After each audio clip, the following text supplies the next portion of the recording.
Assalamualaikum warahmatullahi wabarakatuh. Hello bucin lovers dimanapun kalian berada, gimana kabarnya? Semoga kalian selalu diberikan kesehatan agar bisa menikmati indahnya waktu yang kalian lewati, amin. Dalam kesempatan kali ini Mr. Bucin akan mencoba merangkum alur cerita film yang berjudul Di Bawah Umur, yang dimana film ini sangat fenomenal sekali untuk para kaum bucin. Namun untuk kalian yang baru bergabung ke channel ini, silahkan subscribe dan aktifkan tombol lonceng notifikasinya agar kalian tidak ketinggalan film-film yang akan dirangkum selanjutnya. Oke, langsung aja ke alur ceritanya. Film ini diawali dengan diperlihatkannya seorang siswi SMA yang sedang menangis karena dimarahi oleh kedua orang tuanya akibat pergaulan bebas dan hamil di luar nikah. Scene kemudian berpindah di sebuah ruangan studio yang memperlihatkan dua orang remaja yang sedang bermain musik. Kedua remaja tersebut adalah Aryo dan Indra. Kemudian saat jam pelajaran sedang berlangsung, seorang guru yang bernama Ibu Endang bertanya kepada siswanya mengapa Aryo dan kedua temannya selalu bolos saat jam pelajarannya. Dan salah satu siswa mengatakan agar mereka dikeluarkan saja dari sekolah. Tak lama kemudian Aryo bersama kedua temannya tiba di sekolah, namun sebelum masuk kelas mereka mencoret sebuah mobil yang terparkir di parkiran guru. Saat mereka berjalan menuju kelas, tiba-tiba tas mereka diperiksa oleh seorang guru. Setelah tas Aryo diperiksa, Indra memasukkan kondom miliknya ke dalam tas Aryo. Dan saat mau memasuki ruangan kelas, Aryo kemudian bertemu dengan seorang remaja yang membuatnya tersenyum membisu. Gadis itu bernama Lana. Setelah itu Aryo dan kedua temannya ketahuan oleh guru.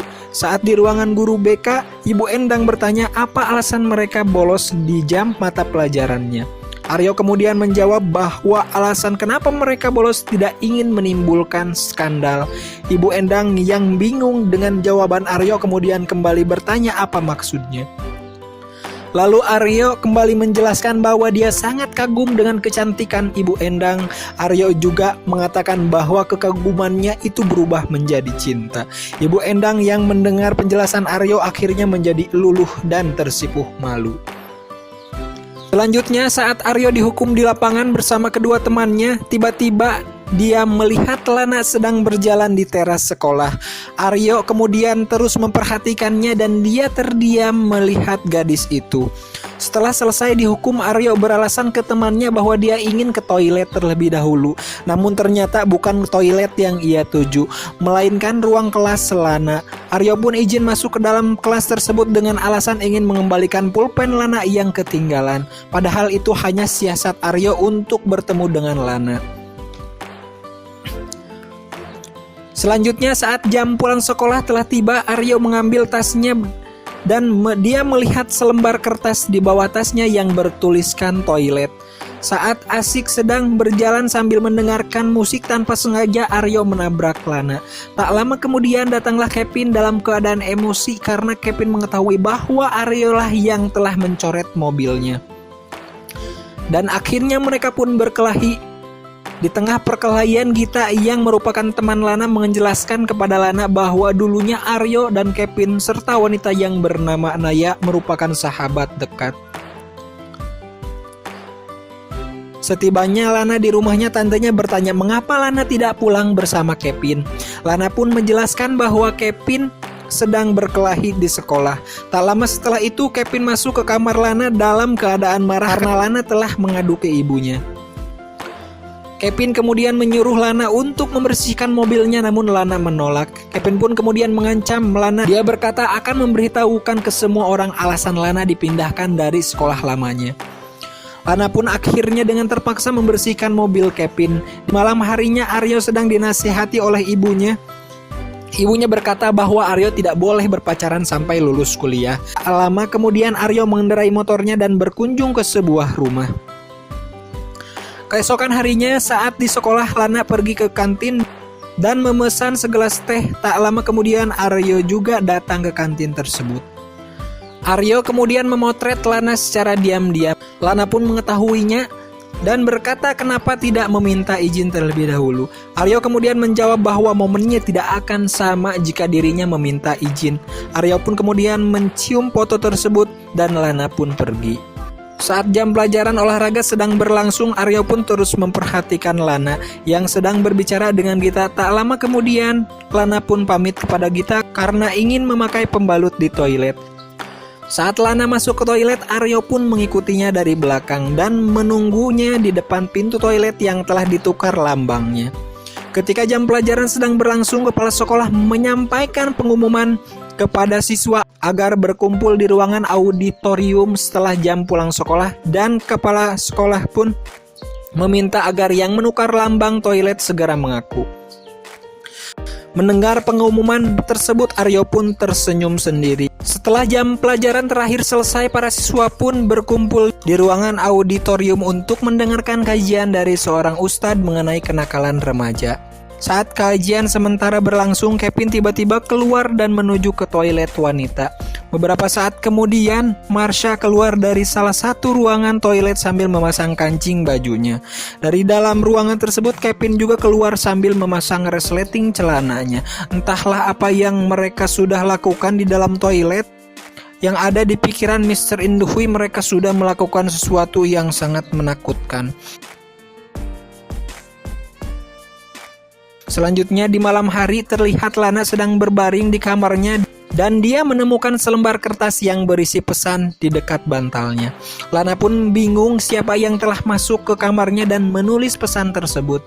Esokan harinya saat di sekolah, Lana bercerita kepada Gita mengenai kertas yang berisi pesan yang ia temukan di kamarnya. Saat sedang asik bercerita, tiba-tiba salah satu teman Kevin yang bernama Nino datang menghampiri Lana dan bertanya apakah Lana bisa dipakai dan diajak tidur seperti kakaknya. Mendengar hal itu, Lana pun marah dan menampar Nino. Ketika Nino hendak membalas tamparan Lana, tiba-tiba Aryo datang dan menangkap tangan Nino dan akhirnya mereka pun berkelahi. Setelah perkelahian itu, Aryo dan Nino dipanggil kepala sekolah. Saat Nino dan kedua orang tuanya pulang, Aryo masih ditahan oleh bapak kepala sekolah karena orang tuanya belum kunjung datang. Karena nomor yang Aryo berikan adalah nomornya sendiri, sehingga pada saat nomornya ditelepon oleh pihak sekolah, Aryo selalu mematikannya. Beberapa saat kemudian, saat Aryo keluar dari ruangan kepala sekolah, dia mendapati Lana sedang menunggunya di depan ruangan tersebut. Kemudian Aryo memperkenalkan namanya dan Lana menjawab bahwa dia sudah tahu, dan begitu pun sebaliknya. Lana kemudian berterima kasih kepada Aryo karena telah membantunya. Di dalam perjalanan pulang, tantenya kemudian bertanya kepada Lana tentang Lana yang berkelahi dengan anak cowok. Lana pun menjawab bahwa Kevin lah yang menjadi penyebabnya karena Kevin telah bercerita yang tidak-tidak kepada temannya tentang keluarga Lana.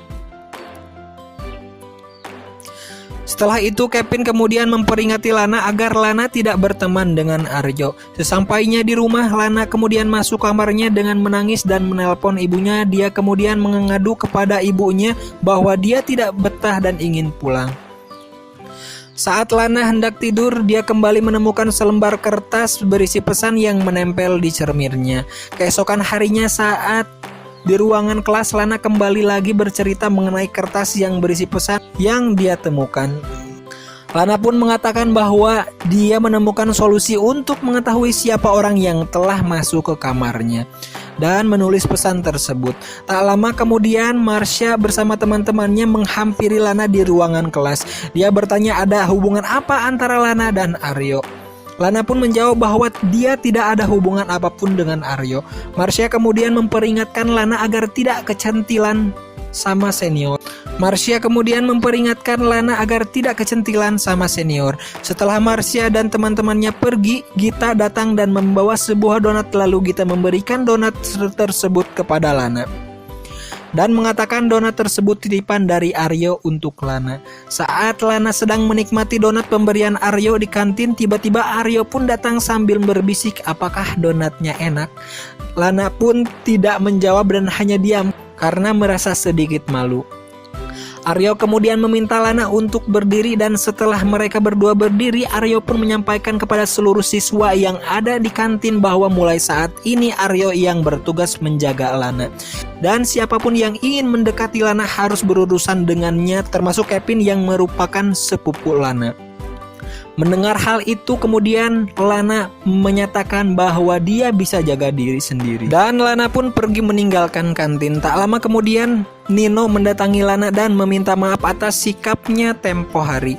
Nino juga mengajak Lana untuk nonton dan jalan bersamanya jika Lana ada waktu. Namun Lana tidak menjawab dan langsung pergi bersama Gita. Saat pulang sekolah, Lana tidak ikut dengan Kevin. Lana lebih memilih naik bus bersama Gita untuk pergi ke suatu tempat. Setibanya di tempat tujuannya, Lana membeli sebuah kamera pengawas untuk mengawasi yang akan dia pasang di kamarnya.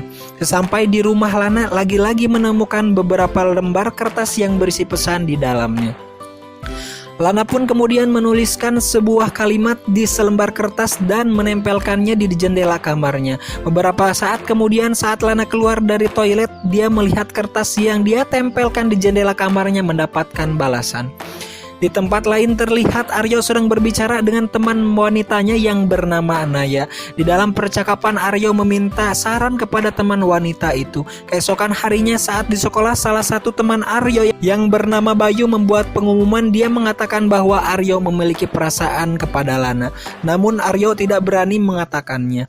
Di saat sedang makan malam, Kevin kembali memperingatkan Lana agar menjauhi Aryo. Karena menurut Kevin, Aryo adalah seorang bajingan. Tak lama kemudian Lana masuk ke dalam kamar dan memeriksa HP-nya yang terhubung dengan kamera pengawas yang telah dia pasang. Dalam rekaman tersebut, Lana melihat Aryo di kamarnya sedang menempelkan lembaran kertas yang berisi pesan itu di beberapa tempat. Lana pun kemudian tersenyum melihat tingkah Aryo dalam video tersebut. Tak lama kemudian Lana mendapatkan pesan singkat dari Aryo. Dan secara tiba-tiba Aryo pun muncul di jendela kamarnya. Mereka pun kemudian keluar untuk menikmati suasana kota di malam hari. Di saat sedang berjalan-jalan, Aryo pun mengatakan kepada Lana bahwa Lana versi terbaik dari semua cewek yang pernah dia kenal. Tapi menurut Lana mungkin saja laki-laki yang menghamili kakaknya berkata yang sama. Lana lalu mengatakan bahwa dia memiliki beberapa pertanyaan untuk Aryo. Pertanyaan-pertanyaan itu diantaranya adalah apa hubungannya antara Aryo dan Marsha, serta apa hubungannya antara Aryo dan Naya, dan hal apa yang menyebabkan persahabatan Aryo dengan Kevin dan Naya rusak.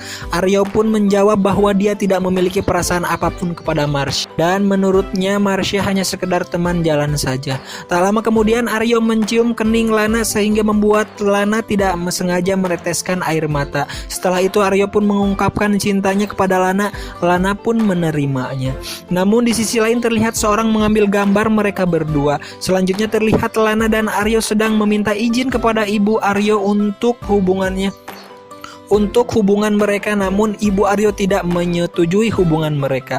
Lana pun kemudian bertanya apa alasannya dan ibu Aryo kemudian menjelaskan 17 tahun yang lalu di mana bahwa ibu yang selama ini merawat dan membesarkan Aryo bukanlah ibu kandungnya. Dan ibu kandung Aryo yang sebenarnya adalah siswi SMA yang menangis dan ditampilkan di awal film. Semasa masih bayi, Aryo diserahkan kepada pembantu rumah tangga di rumah kakek neneknya.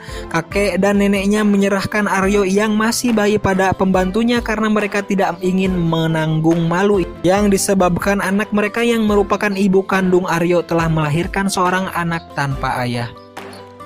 Dan ibu yang selama ini merawat Aryo adalah anak dari pembantu tersebut. Mendengar cerita itu, Aryo pun bersedih dan menangis terseduh-seduh. Keesokan harinya, Lana pergi menemui Gita di kantin sekolah. Lana kemudian mengatakan bahwa dia telah jadian dengan Aryo. Dan dia juga mengatakan bahwa telah bertemu dengan ibu Aryo. Saat Lana sedang melihat video Aryo yang sedang berada di kamarnya, tiba-tiba Marsha datang menarik rambut Lana keluar dari kantin. Sesampainya di luar, Marsha kemudian melihatkan foto Lana dan Aryo yang sedang bermesraan. Saat Marsha hendak menampar Lana, tiba-tiba Lana menangkisnya dan malah balik menampar Marsha. Lana kemudian mengatakan bahwa Aryo tidak ada hubungan apa-apa dengan Marsha. Setelah kejadian itu, Marsha pun pergi menemui Aryo. Marsha kemudian meminta Aryo untuk menjelaskan hubungan mereka kepada Lana. Namun Aryo mengatakan hubungan apa? Aryo juga bertanya kepada Marsha sejak kapan mereka pacaran. Kemudian Aryo pun mencari Lana, namun tiba-tiba Kevin datang dari belakang dan langsung memukul Aryo. Saat perkelahian Kevin dan Aryo disaksikan oleh Lana dari lantai 2 sekolah, Kevin mengatakan bahwa Aryo lah yang menghamili Naya. Mendengar apa yang dikatakan Kevin, Lana pun menjadi lemas dan menangis. Setelah kejadian itu, saat sepulang dari sekolah, salah satu teman Kevin yaitu Bima pergi menemui Naya. Di tempat berbeda, Lana masih terus menangis di kamarnya dan ditemani oleh Kevin dan Gita. Saat Aryo di rumahnya, dia melihat mobil Kevin terparkir di depan rumahnya. Di dalam rumah Aryo, ibu Kevin meminta kepada ibu Aryo agar melarang Aryo mendekati Lana. Ibu Kevin juga mengatakan bahwa Aryo telah menghamili teman sekolahnya yaitu Naya. Beberapa saat kemudian, Naya dan Bima mendatangi rumah Kevin dan Lana. Naya menjelaskan kepada Lana bahwa yang dikatakan Kevin tentang Aryo tidak benar. Setelah Naya berbicara, kemudian Bima mengatakan bahwa dia adalah saksinya dan bukan Aryo yang telah menghamili Naya. Kevin pun bertanya siapa pelakunya. Scene pun berpindah ke beberapa bulan yang lalu. Di sebuah diskotik terlihat Naya, Kevin, Aryo, Nino, dan Bima sedang bersama. Saat itu mereka sedang mabuk-mabukan. Tak lama kemudian Aryo pamit ke Nino dan menitipkan Naya kepadanya. Setelah itu Aryo pun pergi. Nino kemudian menaruh obat di minuman dan memberikannya kepada Naya. Namun kejadian itu disaksikan oleh Bima dan Nino lah yang selama ini yang telah menghamili Naya. Scene kembali ke beberapa bulan sesudahnya di rumah Aryo. Kemudian Kevin mengatakan kepada Naya bahwa dia akan menyuruh Nino untuk bertanggung jawab. Aryo kemudian berkata kepada Naya bahwa jika bayinya lahir tanpa ayah, Aryo bersedia menjadi ayahnya. Namun Naya mengatakan bahwa dia tidak akan merusak hubungan Aryo dengan Lana. Keesokan harinya Kevin, Bima, Nino mendatangi Aryo di belakang sekolah. Sesampainya di tempat tersebut, Kevin kemudian mengatakan bahwa selama ini dia salah kepada sahabatnya Aryo. Kemudian Kevin, Bima, dan Aryo memberikan pukulan kepada Nino agar mengakui kesalahannya dan bisa mempertanggungjawabkan apa yang telah dilakukannya. Hingga Nino pun terjatuh dan merasakan kesakitan.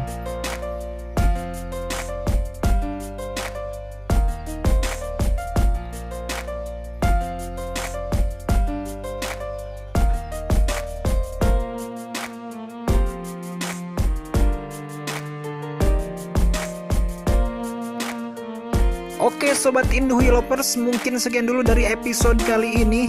Jadi nanti kita akan lanjut lagi ke episode selanjutnya. Jadi jangan lupa subscribe, karena subscribe itu gratis. Mr. Induhui pamit undur diri. Wassalamualaikum warahmatullahi wabarakatuh. Yuhu, bye-bye.